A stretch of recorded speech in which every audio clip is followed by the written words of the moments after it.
नमस्कार, मेरो नाम निर्पबहादुर बुढा हो। अछामको ढकाडी गाउँपालिका वडा नम्बर 5 बाँचकोट बस्ने मेलन साउद नाम गरेका एकजना व्यक्तिले घरमा छोराछोरी र श्रीमती हुँदाहुँदै अर्कै केटी लिएर फरार भन्ने भिडियो हिजो मात्रै हामीले सामाजिक सञ्जालमा पोस्ट गरेका थियौं। तर आज हामीलाई के खबर प्राप्त भयो भने घरबाट सम्पर्कविहीन भएकै हुन्, घरबाट कसैको सम्पर्कमा नआएकै हुन्, तर अर्कै केटी लिएर फरार भएका भने छैनन् भन्ने खबर प्राप्त भएको छ। आउनुहोस् सत्य तथ्य के हो, के भइरहेको छ, उनकै भाइसँग हामी प्रत्यक्ष टेलिफोन सम्पर्कमा कुराकानी गर्दैछौँ। भिडियोलाई अन्तिमसम्म हेर्नुहोला र सँगै खोजी कार्यका लागि शेयर पनि गरिदिनुहोला। यति बेला मसँग उनकै भाइ प्रत्यक्ष टेलिफोन सम्पर्कमा हुनुहुन्छ। आउनुहोस् सत्य तथ्य के हो त, के भएको हो, कुराकानी गर्छौँ। तपाईको नाम, तपाईको परिचय र तपाईको को पर्सन खुलाउनुहोस् त। भन्नाले हाम्रो त आफ्नै दाइ हो, मेरो दाइ नै हो। हजुर हजुर। अहिले अब म हाल महाराष्ट्रतिर छु हैन। घटना चाहिँ नेपालमै भएको घटना हो, घरमै। तपाईको नाम भन्नुहोस् त। मेरो नाम कमल साउद हो। उहाँ मिलन साउद जो अहिले चाहिँ हामीबाट सम्पर्क विहीन भएर जानुभएको छ नि। हजुर। तर कहाँ जानुभएको थियो, कता जानुभएको त्यो त हामीलाई थाहा भएन। थाहा भएको भए त हामी तपाईसँग आउने थिएन हैन। हामीले हिजो सामाजिक सञ्जालमा हामीले एउटा भिडियो पोस्ट गरेका थियौँ। घरमा श्रीमती र छोराछोरी हुँदाहुँदै अर्कै केटी लिएर फरार भन्ने जुन मिडियामा भिडियोहरू यति बेला देख्न सक्छौँ हामीले, अथवा तपाईँले पनि देख्नुभयो होला। यो के हो त, यो सत्य हो? अर्कै केटी लिएर फरार भएकै हुन्? होइन सर, होइन। मैले तपाईँले चाहिँ त्यो कन्ट्याक्ट गराउनकै खास कारण चाहिँ के हो कि त्यही भएर त्यो तथ्य चाहिँ त्यो भएन। किनकि यस्तो कि होइन, त्यो विवाह गरेको छ कि छैन भन्ने कुरा हामीलाई पनि जानकारी छैन र स्वयं ऊ व्यक्तिलाई थाहा होला होइन। यदि ऊ यो भिडियो उसँग पनि पुगेपछि होइन उसलाई पनि यस्तो महसुस हो कि आफूले गरेको र नगरेको कुराहरू। अहिले कसैले देखेको पनि छैन, त्यस्तो भएको पनि छैन अहिले चाहिँ। किनकि त्यो 2-4 वर्षभन्दा अगाडिदेखि नै त्यो भाइरस बसेर आएको मान्छे होइन। हजुर। त्यसको अब निजी लाइफमा चाहिँ अब या त बुढीसँगको झगडा हो कि या त अब त्यो मिलेर हो कि नमिलेर हो। तर हाम्रो घरमा चाहिँ अब मसँग नमिलेर अनि घरको मान्छेसँग चाहिँ कन्ट्याक्ट हुन्छ अनि घरको मान्छेले चाहिँ मलाई भन्दैन। त्यही अनुसारले चाहिँ घरको मान्छेले भगायो भनेर उसको श्रीमतीले चाहिँ त्यो आरोप लगाएको। हजुर। त्यो आरोप लगाए अनुसार त्यस्तो खासै केही छैन। त्यो कसैसँग पनि सम्पर्क छैन होइन। त्यो आमा बुवादेखि लगेर हामी दाजुभाइ आफन्तजन कतै पनि कोहीसँग नभएको कारणले चाहिँ हामी यो आउन चाहिँ बाध्य भएको हौँ होइन। उनले भनेपछि बिहे चाहिँ गरेका छैनन्, खालि घरबाट फरार भागेका मात्रै हुन्? हजुर। हिजोको दिनमा चाहिँ कस्तो त विवाह गरेर नगरेर त उसलाई थाहा होला होइन। तर त्यो चाहिँ हामीले अहिले भन्न मिल्दैन। भोलि दिनमा नगरेर भएपछि हामी त्यतिकै बोलेर पनि भएन होइन। यो मिडिया सामु यतिकै भन्ने कुरो भएन। हजुर। अहिले हामीले देखेको र लेखेको कुरा, यो देखेको कुरामा चाहिँ हामीले भन्ने होइन, आफ्नो आँखा अगाडि भएको कुरा। तर त्यस्तो अहिले केही छैन। उल्टा एक्लै गएको हो। तर घरबाट चाहिँ त्यो 2-4 दिन बसेर पनि होइन, त्यो सँगै श्रीमतीसँग बसेर न झगडा न कल केही पनि। कति अगाडिको कुरा हो यो? कहिले भेटेका हुन् आफ्नो श्रीमतीलाई? लगभग यो 2-4 दिनभन्दा अगाडि, यो शिवरात्रि थियो त जतिखेर अस्तिको। हजुर। यो शिवरात्रिदेखि चाहिँ उहाँ चाहिँ म अब शिवरात्रिमा मेलामा जान्छु, त्यतै फुपूको घरमा भेटघाट गर्छु न, त्यतिको धेरै भयो भनेर फुपूको घरमा भेट्ने भनेर त्यो घरमा चाहिँ गएको मान्छे। अनि त्यहाँभन्दा पछि चाहिँ त्यो घरमा नआउँदाखेरि एक्कासी भोलिपल्ट चाहिँ घरको मान्छेले चाहिँ कहाँ आएन अथवा घरको मान्छेले भन्दा उसकै श्रीमतीले हजुर आएन भने फोन मार्फत फोन गर्दाखेरि चाहिँ उतिखेर चाहिँ फोनमा सम्पर्क आयो र म चाहिँ मामा घर जान लागेको भन्ने कुरा चाहिँ सुनेर अब मामा घर गएपछि भोलिपछि त आउँछ होला भन्ने अवस्थामा चाहिँ घरको मान्छे ढुक्क भयो। हजुर। अनि त्यहाँभन्दा पछि 2-3 दिनपछि चाहिँ त्यो अब सम्पर्कमा नआउँदाखेरि चाहिँ कहाँ गएको भन्ने अब गाउँमा अलिकति सोधपुछ भयो, खोजी तलासी भइसकेपछि त्यो अब खोजी कार्यमा त्यसको नम्बरहरू त्यो अब कन्ट्याक्ट बिन भइसक्यो। त्यो स्विच अफ भन्न लाग्यो। कसैको नम्बरबाट हाले पनि त्यो नम्बरै नलाग्ने भयो। अनि त्यो कारणले गर्दाखेरि चाहिँ श्रीमतीले चाहिँ उसको अब त्यहाँ गएर अब होइन जिल्लामा गएर चाहिँ त्यहाँ मुद्दा चाहिँ दर्ता गरिसकेका छ। मुद्दामा के भइरहेको भने चाहिँ घरको मान्छेले नै त्यसलाई चाहिँ भगाएको हो होइन। तिनीहरूको चाहिँ कन्ट्याक्टमा आउँछ हुन्छ भन्ने छ।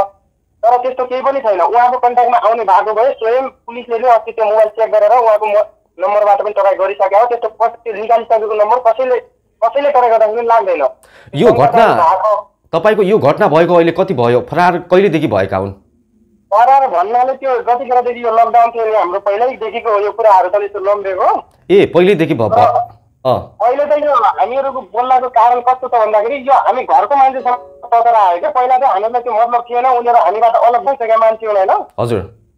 तिनीहरू हामी अब आफ्नै तरिकाले गर्छु, आफू राम्रै गर्छु, जताभरि गएर पनि जे गरेर पनि हामी राम्रै बाट अलग गएका मान्छे किन नगर्ने भनेर घर परिवार सबै छुट्टिएर अलग बसेका मान्छे 2-4 वर्षदेखि उनी यामन्दलको विगत 2-4 वर्ष अघिदेखि नै उनी घरको त्यस्तो नलिनु दिनु यताउति काम कुरो कतै बस्ने सक्ने त्यस्तो केही पनि छैन। उसको श्रीमती चाहिँ माइतीतिर बस्छन्। पहिला माइतीतिर जानको कारण के छ भन्दाखेरि तिनीहरू अब हामी माइतीतिर बस्छौँ, यस्तो त्यहाँ यो गर्छु त्यो गर्छु भनेर त्यो कारणले गयो। अब हामीले त अब अठाको जिन्दगीमा अब नजाऊ यो गर त्यो गर भनाइ छैन होइन। हामीले कमाएर हामीलाई दियो भने कुरो छैन। जहाँ गए पनि जसरी भए पनि आफ्नो परिवार पाल्ने हो, खुसीसँग बस्ने हो, त्यो अनुसारले गर भन्ने त भइरहेको थियो।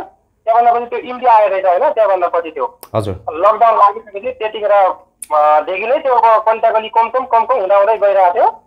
हामीसँग त कन्ट्याक्ट थिएन घरको मान्छेसँग, तर बुढीसँग चाहिँ त्यतिखेर कन्ट्याक्ट हुने रहेछ। अनि त्यहाँभन्दा पछि चाहिँ त्यो लगभग 2-3 वर्षसम्म चाहिँ त्यो कन्ट्याक्ट दिनुभयो बुढीसँग पनि।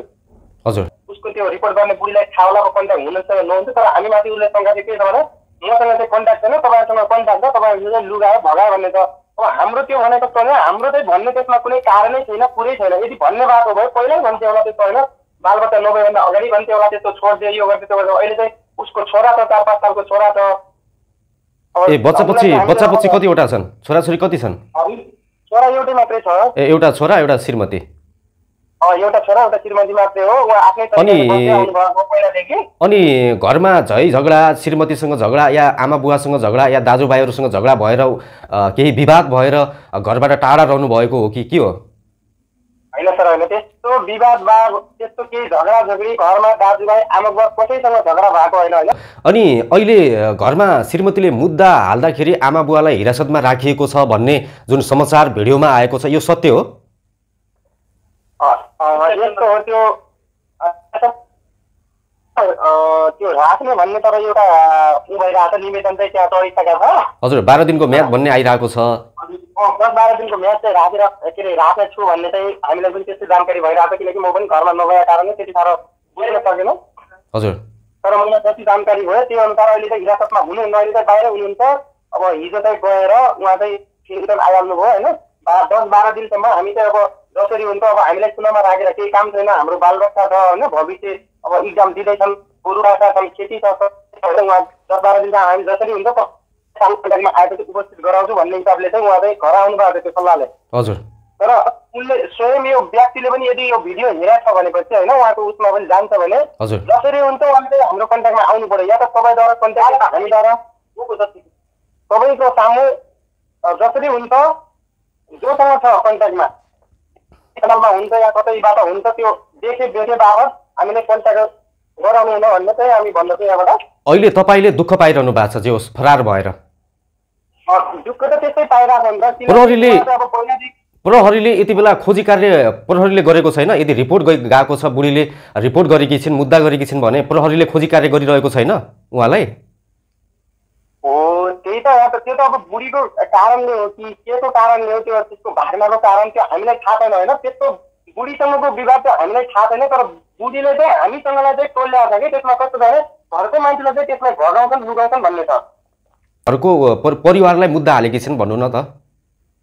त्यो आफ्नो श्रीमानलाई चाहिँ खोजी कार्य गर्नु पर्यो, खोजौँ हामी सबै मिलेर भन्नुभएको भए चाहिँ त्यो एउटा कुरा हामी पनि सहमत हुन्छु, अब मान्छु होइन, त्यसलाई सम्मान गर्छु।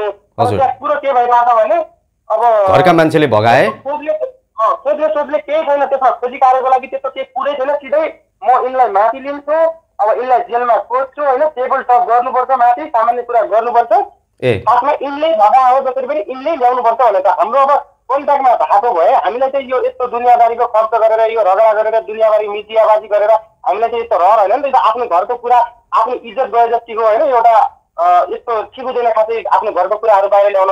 हामी चाहिँ अहिले त्यो हाम्रो कन्ट्याक्टमा नआएको कारणले चाहिँ हामी त्यो कुराहरू अहिले बाहिर ल्याउन चाहिँ बाध्य भएको होइन। हजुर, तपाईँको भनाइ यति मात्रै हो कि कन्ट्याक्टमा आइदिनु होला भन्ने छ होइन?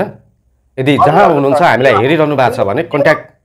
मेरो भनाइ पनि त्यही हो, घरको मान्छेको भनाइ पनि त्यही हो, र तपाईँको भनाइ पनि अहिले त्यही छ भनौँ, जसरी हुन्छ होइन उसले चाहिँ कन्ट्याक्टमा आउनु पर्यो। स्वयं व्यक्तिले पनि यो भिडियो हेरिरहेको छ भने हामी उसलाई पनि यही अपिल गर्छौँ कि जसरी पनि उसले चाहिँ घर आउनु पर्यो र घरमा चाहिँ कुराकानी राख्नु पर्यो होइन। उसको या त अर्को विवाह गरे भएर हो कि त्यो बाहिर जाने कारण कस्तो, या त अब आफ्नै प्रोब्लमले हो कि या त उसको बुढीको प्रोब्लमले जान्छ कि या त घरको प्रोब्लमले जान्छ, त्यो कुरा हामीसँग प्रस्ताव राखेको छैन उसले। त्यो राख्न आउनु पर्यो र आफ्नो चाहिँ त्यो अब जोसँग श्रीमतीसँगको सम्बन्ध चाहिँ त्यो राम्रोसँग त्यो कस्तो के हो त्यो सबै सामु होइन छलफल गरेर चाहिँ उसले खुलाउनु पर्यो। भनेपछि अहिले इन्डिया हुनुहुन्छ कि नेपाल हुनुहुन्छ भन्ने तपाईँलाई थाहा छैन है?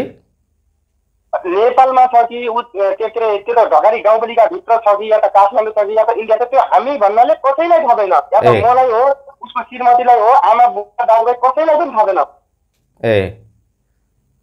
त्यो कसैसँग थाहा नभएको कारणले चाहिँ हामी सबै यही अपिल गर्छु कि खोजी कार्यको लागि सबैले सक्दोसम्म हेल्प गरिदिनु होला भनेर जवाब दिएको तथा भेटायो होइन।